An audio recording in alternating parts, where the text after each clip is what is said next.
నిజంగా పెండ్లి కుదురుడు ఒక ఎత్తు అయితే పెండ్లి దావత్ చేసుడు ఇంకో ఎత్తోళ్ళ. పెండ్లి దావతులలా ఎట్లుంటుందోళ్ళ అన్నాల కాడ లొల్లి, తుణుకల కాడ అలుగుడు, అందరికీ సరిపోయేంత లేకుంటే అదో పంచాది. అలుగుడు గులుగుడు. అసలు నన్ను అడిగితే పెండ్లిల లొల్లులు అన్నీ తినేకనే వస్తాయి. గట్లనే ఒక కాడైంది పారి. మరి వాళ్ళకు ఏం తక్కువైందో అరుచుకుందాం గారి. వామ్మో గీ తన్నుకునుడు చూడు. ఓరి దేవుడో, కుర్చీలు ఎత్తి మరి కొట్టుకుంటారు కదా, కొట్లాట ఎందుకో చెప్తాగురి. అయితే బీహాల్దా ఒక లగ్గమైంది, అన్నాలు పెట్టిర్రు. పెళ్లి పిల్లలు పిల్లగానోళ్లకు రసగుల్లలు పెట్టలేదట. అంటే ఒడిచిపోయిన ఏటనోళ్ళ మరి ఒడిచినందుకు ఏదో సర్దుకొని పోవాలి కదా, ఉన్నదో లేదో దీని. బాగారన్నం ఉండనే ఉండే, పక్క పొంటి డాల్చ కూడా ఉన్నది. తినిపోయి ఆలుమగలకు దీవెనార్తలు ఇస్తే ఏమవు.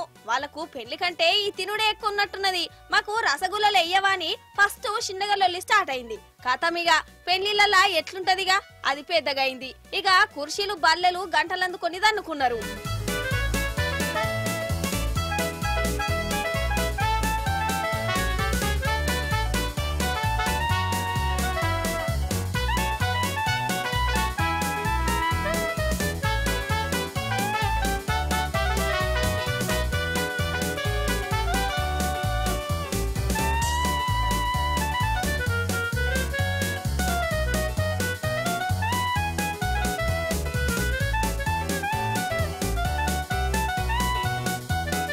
అగోగోగో గీనే చూడు, గంటతోని కొడతనే కొడుతుండు కదా.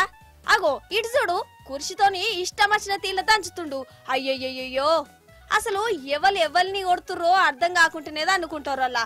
ఇక సందుల సందు సప్లై చేసేటోళ్ళు కూడా ఒక చెయ్యి చేసిర్రు దొరికిన వాళ్ళ మీద.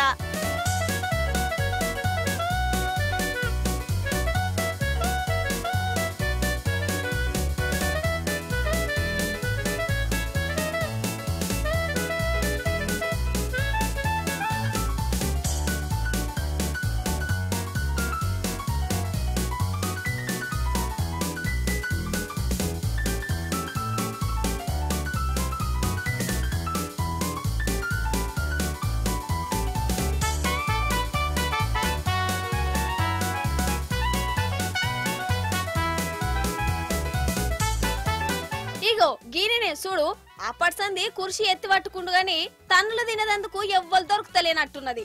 అట్లనే చూస్తాండు, ఎవరిని కొట్టాలి ఎవరిని దన్నాలి అనుకుంటా. ఎవ్వరు దొరకకపోయే వరకల్లా కుర్చీనే కింద ఎత్తేసిండు.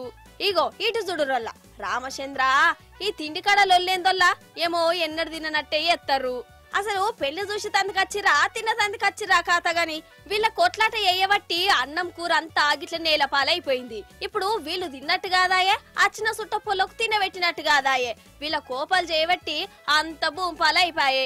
ఏ మనుషులో ఏం కోపాల పాటు. అసలు పెళ్లి దావత్ అంటేనే లొల్లి ఎప్పుడెప్పుడైతదా, ఎట్లెట్లా పెడదామని చూస్తారు కావచ్చు కొందరు కదా.